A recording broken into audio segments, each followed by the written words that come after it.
Welcome back. Annamayya జిల్లా మూడు ముక్కలైంది.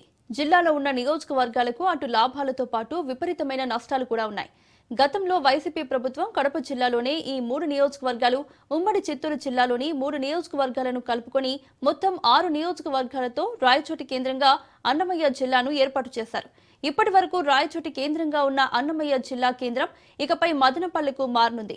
మదనపల్లెను కొత్త జిల్లాగా ప్రకటించినప్పటికీ ప్రజల ఆకాంక్షల మేరకు ఆ జిల్లాకు అన్నమయ్య జిల్లా అనే పేరునే కొనసాగించాలని కేబినెట్ నిర్ణయించింది. రాజంపేట తిరిగి కడప జిల్లాలో విలీనం కానుంది. రైల్వే కోడూరు కూడా తిరుపతి జిల్లాలో కలవనుంది. రాయచోటి మదనపల్లె కేంద్రంగా ఉండే అన్నమయ్య జిల్లాలోనే కొనసాగుతుంది.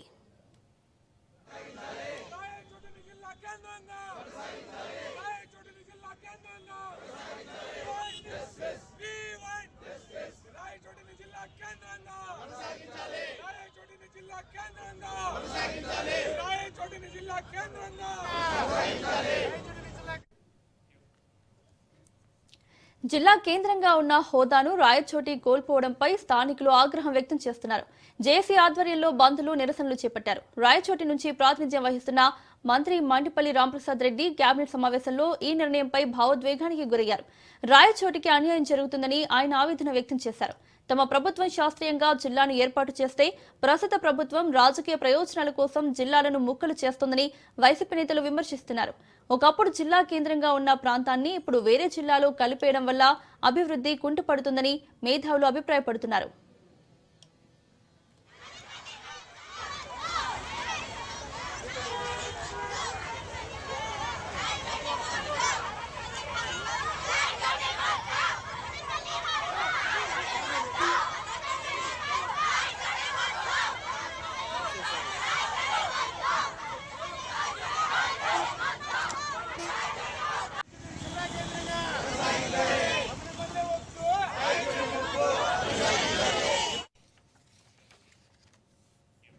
రాజంపేట వాసులు కడపలో, రైల్వే కోడూరు వాసులు తిరుపతిలో కలవాలని కోరుకున్నారని, వారి ఆకాంక్షల మేరకే ఈ మార్పులు చేశామని ప్రభుత్వం చెబుతోంది. రాయచోటిని ఒక ప్రధాన గ్రోత్ సెంటర్ గా అభివృద్ధి చేస్తామని, అక్కడ ఉన్న మౌలిక సదుపాయాలను వృధా కానివ్వబోమని సీఎం చంద్రబాబు హామీ ఇచ్చారు. ఇదే అంశానికి సంబంధించి మరిన్ని అప్డేట్స్ మా ప్రతినిధి హుస్సేన్ లైవ్ లో అందిస్తారు. హుస్సేన్, ఎందుకు విభజనకు వ్యతిరేకంగా నిరసనలు జరుగుతున్నాయి?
రాజంపేట వాసులు కడపలో, రైల్వే కోడూరు వాసులు తిరుపతిలో కలవాలని కోరుకున్నారని, వారి ఆకాంక్షల మేరకే ఈ మార్పులు చేస్తామని ప్రభుత్వం చెబుతోంది.